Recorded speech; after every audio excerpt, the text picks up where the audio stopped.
में इंटरफेस को समझने के बाद और सिंगल डॉक्यूमेंट में उसे एडिट करने के बाद अब हम चलते हैं अपने अगले स्टेप की ओर, जिसमें हम ये देखेंगे कि हम किस तरह से मल्टीपल डॉक्यूमेंट्स को एडिट कर पाते हैं, उसे ओपन कर पाते हैं। एक फ़ोटोशॉप में हम मल्टीपल फाइल्स को किस तरह से ओपन कर पाएंगे, हम इसके बारे में जानेंगे।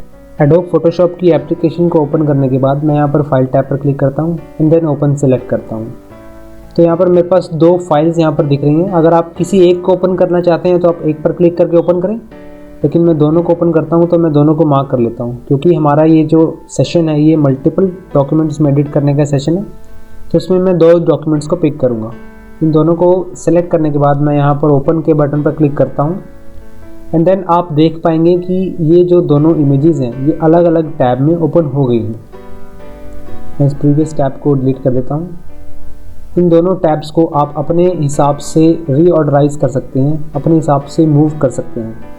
रीऑर्डर करने के लिए आपको सिंपल टैब पर क्लिक करना होगा और उसे अपने माउस बटन पर लेफ़्ट क्लिक करके रखना होगा एंड देन क्लिक करके रखें और उसे ड्रैग करें नीचे की ओर। तो ये आप इस तरह से उस इमेज को अलग कर पाएंगे और मल्टीपल उसे देख पाएंगे कि आप यहाँ पर लेफ़्ट साइड में इस इमेज को और राइट साइड में इस इमेज को देख पा रहे हैं। मल्टीपल इमेजेस में अगर आप इसे चाहते हैं कि आप एक अलग व्यू देना चाहते हैं, इन दोनों को एक ही व्यू में देखना चाहते हैं, तो इसके लिए आपको विंडोज़ में जाना होगा, विंडोज़ टैब पर एंड देन अरेंज। और आप यहाँ पर देख सकते हैं अगर आप इसे वर्टिकली सिलेक्ट करते हैं तो आप उसे इस तरह से वर्टिकली देख पाएंगे। लेफ़्ट साइड में ये इमेज, राइट साइड में ये वाली। एंड विंडोज़ में अगर अरेंज में आप हॉरिजॉन्टली करते हैं तो आप अप एंड डाउन सीक्वेंस में आप इसे देख पाएंगे। इसी तरह से ऐसे कई सारे ऑप्शंस हैं, आप इसे बारी बारी से वर्कआउट कर सकते हैं। अगर आप 2 या 2 से ज़्यादा इमेजेस को पिक करते हैं तो आप इन ऑप्शंस पर भी क्लिक। लेकिन अब मैं चाहता हूँ कि मेरी ये जो इमेज है ये प्रीवियस यानी कि पहले जैसी हो जाए, जैसा कि मैंने इसे इंपोर्ट करने पर जैसा कि ओपन की गई थी।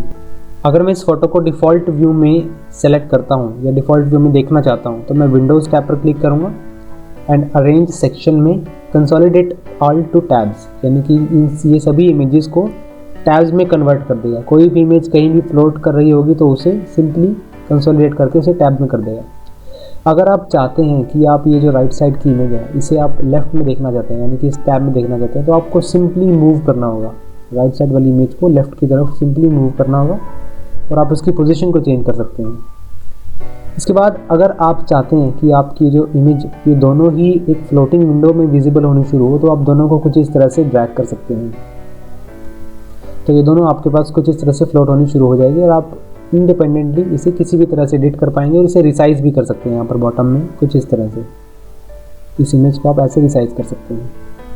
अगर आप इन इमेजेस को कैस्केड रूप में, यानी कि एक इमेज पर दूसरी इमेज कुछ इस तरह से रिप्रेजेंटिंग हो, यहाँ पर दिखा देता हूँ आपको। इस तरह से अगर आप देखना चाहते हैं तो आप उसे सिंपली इस तरह मूव कर सकते हैं और कैस्केड का रूप दे सकते हैं, यानी कि एक अलग मूव दे सकते हैं।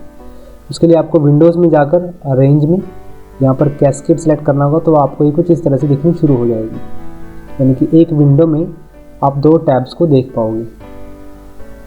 ये फ्लोटिंग विंडो को अगर आप दोबारा से वहीं एडजस्ट करना चाहते हैं तो आपको सिंपली ड्रैग करना होगा टॉप की तरफ और ये ब्लू लाइन की बॉर्डर आप देखते ही विजिबल होते ही आप उसे छोड़ दें। तो ये कुछ इस तरह से जैसे कि पहले हमारे पास विजिबल थी उस तरह से दिखनी शुरू हो गई है। अगर आप इन फाइल्स को क्लोज़ करना चाहते हैं, यानी कि मैं नहीं चाहता कि ये जो इमेज है मैं इसे क्लोज़ करना चाहता हूँ, तो मैं फाइल के टैब पर क्लिक करके क्लोज़ बटन पर क्लिक करूँगा तो ये सिंपली ये क्लोज़ हो जाएगी। इसी तरह से अगर आपके पास ऐसे 10-12 इमेजेस हैं, यानी कि लाइन बाय लाइन सभी इमेजेस को आप बारी बारी से डिसेबल करने में आपको ज़्यादा टाइम यूटिलाइज़ करना पड़ेगा। लेकिन अगर आप सिर्फ एक ही क्लिक में से क्लोज़ करना चाहते हैं तो आपको इसके लिए फाइल में जाकर क्लोज़ ऑल पर सिलेक्ट करना होगा, तो आप हर तरह की इमेजेस को क्लोज़ कर पाएंगे।